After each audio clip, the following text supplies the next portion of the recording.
Hi, it's Julie here from Live for Art, and today I'm showing you just two different styles of doing swipes with the Bloom recipe, the Bloom technique recipe. So this was a bloom I'd done, which I don't like, so I'm going to go right over it. One that I was stretching out, and I think it works much better with the spinner. But anyway, on to thinking about swipes. So I'm going to show two different styles today. The first is one where we are swapping out from a center line, and the next will be a what I like to call a sort of stained glass swipe, where you've got colour all over the canvas. So I'm layering some paints and some pigments. That looks like to me like a Prussian blue and some mauve, and that's a duo red blue. I'll put the details in the text, but that looks like a apple green pigment, and that's another blue pigment and another pigment.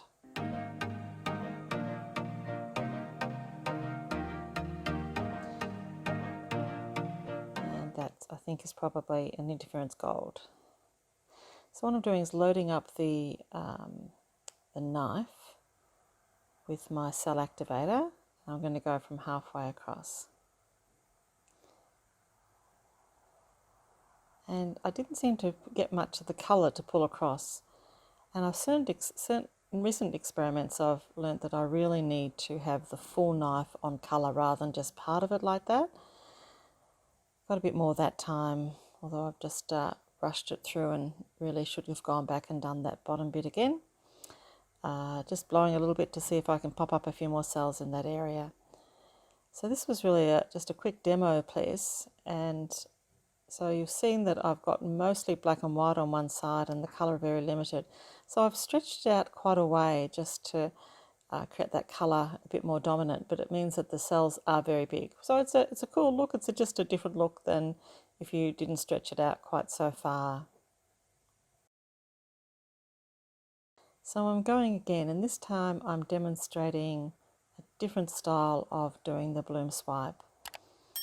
I'm going to put much more colour on the canvas, and you could just pour it on and do layers, but especially with this one, I like to choose my distance with that first colour, create the sort of the circle or the shape, and then I'm layering other colours on and filling up those white gaps that are there. So same colours as last time.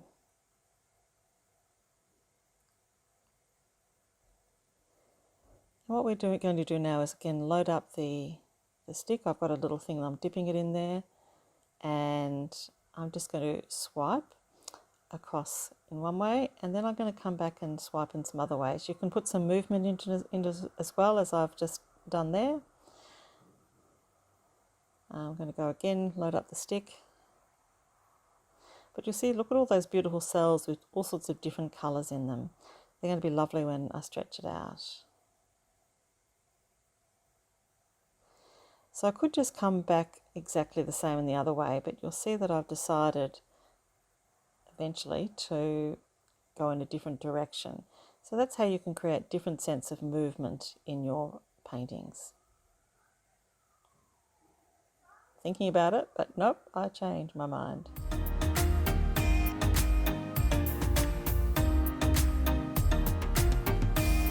The other thing about doing this technique is that you've got to think about how you're going to move the paint in the end. So you don't want to have to take off a whole lot of your really good things to get it to the end of the picture. And I'm only just thinking about this, I suspected about this time here, when I'm thinking, how do I move that? How do I tilt it and not lose everything as I go? So I decided to put a little bit more paint on in where the white is joining like a T intersection, I suppose.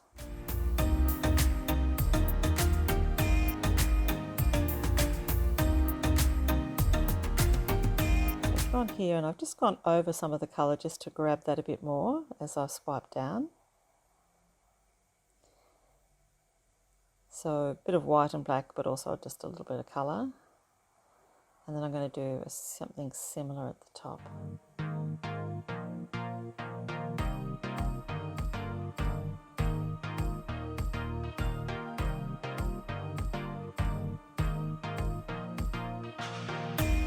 Okay, there's still a lot of black there, so I'm going to come back and just go over that again and try and make that a bit thinner black, and so that it'll sell up more. So even though it's an odd shape, I figured that there's enough here to be able to stretch and really make those cells pop, make them wider, stretch them out. I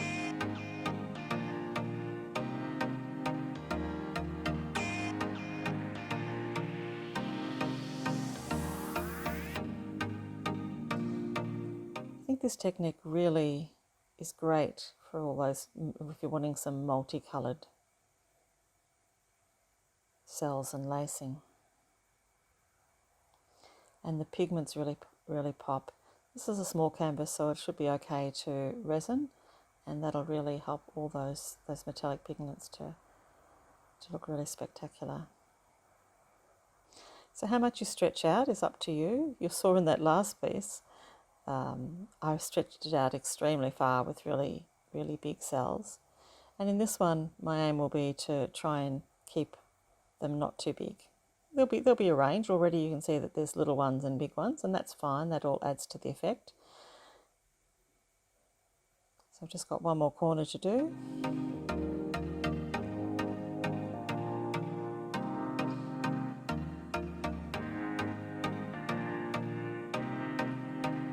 You see how some of those cells close up as it gets pressure of the paint behind them. And so once you've sort of done that, you can stretch back the other way a little bit just to open them up, and also to take the painting back to where you want it, where the details are. This technique, the edges are great on this technique too, because those cells just continue down. So again, this is all personal choice about how you want it and how big you want those cells to be. So some of those have become really stretched out.